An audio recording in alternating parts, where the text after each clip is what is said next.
అభినవ్ గారికి apt title అనే fix అయిపోయింది. వేరే ఏమైనా టైటిల్ పెడితే మంచిగా ఉండేది కాదు, ఈ టైటిల్ సూపర్ ఉంటుందని నేను. కమెడియన్తో మూవీ చేస్తున్నా అన్నప్పుడు ఏమనిపించింది?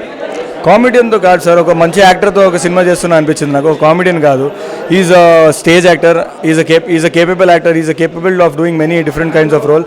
సో ఆయన ఒక కామెడియన్ కాదు, ఒక ఇప్పుడు ఈ నగరానికి ఏమైంది, ఆయన ఫస్ట్ సినిమా ఆయన ఎక్కడ కామెడీ చేయలే, ఆయన బిహేవియర్ని చూసి అందరికీ నవ్వొచ్చింది.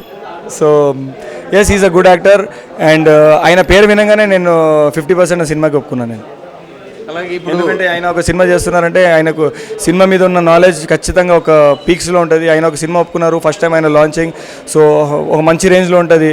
మనం కూడా ఈ సినిమా చేయాలని ఒక ఆశ లోపల నుంచి కలిగింది అప్పుడే. అభినవ్ గౌతమ్కు ఈక్వల్ పాత్ర అని చెప్పొచ్చా మీది? ఎస్, లిటిల్ ఈక్వలే. ఇక్కడ ఈ సినిమాలో చేసే ప్రతి ఒక్క క్యారెక్టర్కి ఒక మంచి ఇంపార్టెన్స్ ఉంటుంది, ఒక బిగినింగ్ ఉంటుంది, ఒక ఎండ్ ఉంటుంది. చాలా limited characters, everybody is important in the cinema. ఎవరిని ఊకే ఒక సీన్ 2 సీన్కి అలా ఈ సినిమాలో ఎవరిని తీసుకోలేదు. సో ఎస్, ఆయన హీరోగా చేశారు సినిమాలో, ఆయన ఖచ్చితంగా ఎక్కువ ఉంటారు సినిమాలో. అలాగే మీ పాత్ర ఏంలో నెగిటివ్ రోలా పాజిటివ్ రోలా?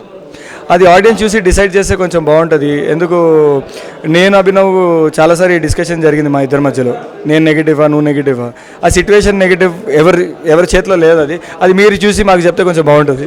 బిగ్ బాస్ నుంచి వచ్చిన వాళ్ళందరూ అభిజిత్ కానీ సోహెల్ కానీ అందరు హీరోలు అవుతున్నారు, మరి మీరెందుకు హీరో కాలేకపోతున్నారు? కాదు, నాకు వస్తుంది, నేను అన్ని జాగ్రత్తగా తీసుకుంటూ ముందుకెళ్తున్నాను. ఒకసారి నేను ఇప్పుడు హీరోగా చేసి మళ్ళీ డౌన్ఫాల్ అయింది అనుకో, పడిపోయాను అనుకోండి, నాకు ఒక ట్యాగ్ పడిపోతుంది, ఈ హీరో ఫ్లాప్ యాక్టర్ అని ట్యాగ్ పడిపోతుంది. ఎందుకు మెల్లగా మన ఫౌండేషన్ బేస్ చేసుకుంటూ నేను ముందుకెళ్తున్నాను. ఏదో ఒక రోజు అది కూడా వస్తుంది, నేను చేస్తా. వాళ్ళు మన ఇప్పుడు నేను సడన్గా బయటకు నాకు చాలా కథలు వచ్చింది, నేను విన్నాను, కానీ నాకు అంత ఇంపాక్ట్ ఏం అనిపించలేదు. సో అది చేసి నేను డౌన్ అవ్వడం ఎందుకు, మెల్లగా నా ఫౌండేషన్ నేను స్ట్రాంగ్ చేసుకుంటూ పైకి వెళ్దాం అనుకుంటున్నాను. So I'm very happy with my life journey. ఒక మెట్టుతో ఎదుగుతూ వెళ్ళాలనుకుంటున్నాను. ఒకసారి ఎవరెస్ట్ ఎక్కద్దండి, అది ఎక్కువ రోజు ఉండదని నా థింక్. ఇప్పుడు రవితేజ గారు ఎగ్జాంపుల్, మెట్టు ఎక్కి మెల్లగా పైకి వెళ్ళి అక్కడ కూర్చున్నారు. ఇప్పుడు ఎవరి కింద నుంచి ఫౌండేషన్ ఏమైనా కదిలిచ్చినా అది ఆయన పడిపోరు. సో అలా లైఫ్లో ఎప్పుడు ఉండాలి. నాకు ఇప్పుడు తొందరగా ఫేమ్ ఏమొద్దు, మెల్లగా బిల్డప్ చేసుకుంటూ పైకి వెళ్ళాలని ఉంది and I'm very happy with it. Film ఇండస్ట్రీకి ఏ అంబిషన్తో నచ్చారు? ఏ అంబిషన్తో నచ్చారు? ఏ అంబిషన్ అంటే ఒక మంచి పేరు సంపాదించాలి, ఫ్యాన్ సంపాదించాలి, పైసలు సంపాదించాలి. ఒక యాక్టింగ్ అంటే మనకి ఇష్టం, మనం చేసి కొందరు చూసి ఇష్టపడి చప్పట్లు కొడితే లోపల వచ్చే ఆనందం ఒక డిఫరెంట్ ఉంటుంది. So that was my goal and anyways famous అవ్వాలి.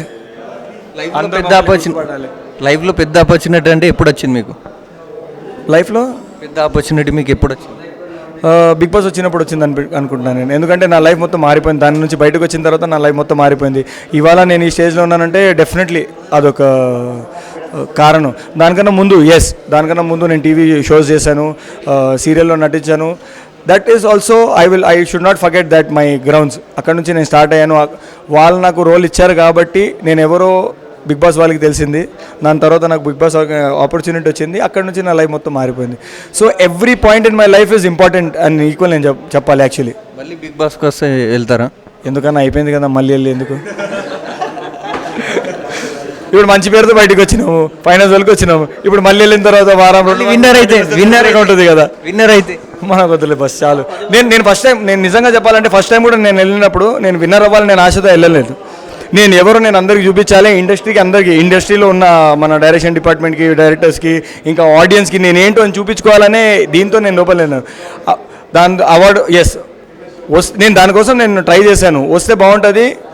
కానీ నేను ఫైనల్స్ వరకు నేను ఉండాలి, టాప్ 5 ఉంటారు కదా, ఆ టాప్ 5లో నేను ఒకటి ఉండాలనే నాకు ఎప్పుడు గోల్ ఉండేది.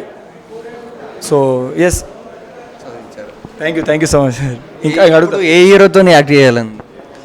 ఇప్పుడు ఇంకా అందరితో యాక్ట్ చేయాలని ఉంది నాకు, అందరితో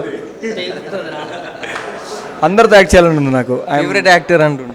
ఫేవరెట్ యాక్టర్ అంటే మారుతూ ఉంటారు సార్, మారుతూ ఉంటారు. ఇప్పుడు తర్వాత ఏ ప్రాజెక్ట్ చేస్తారు? ఇప్పుడు దీని తర్వాత ఆపరేషన్ వ్యాలంటైన్ వరుణ్ తేజ్ గారి సినిమా చేశాను, అది త్వరలో రిలీజ్ అవబోతుంది. So that is my next movie.